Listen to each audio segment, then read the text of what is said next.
Државата со дополнителни средства ќе ги спасува од нови долгови болниците што функционираат како ковид центри.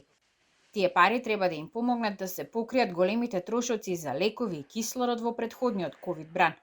Ветувањата се дека ќе ги добијат до октомври.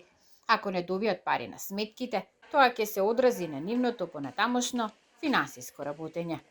Со пресметување на она кое што сме го потрошиле, оној дел кој што не е зголемен од долгот кој што сме го имале, дека ќе добиеме известна компензација во врска со тоа и да се надеваме дека доколку не биде овој бран толку интензивен како претходните, дека со помош од Фондот за здравство, со дополнителни средства, ќе успееме да горе-долу се вратиме барем приближно на нивото на кое што сме биле пред почетокот на оваа ковид криза.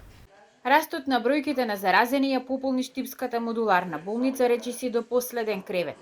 Од нив 70% се на кислородна подршка. Повторно активирано и кожното оделение каде се сместени десетина пациенти во стабилизирана состојба. Во функција се става и модуларната болница во Кочани.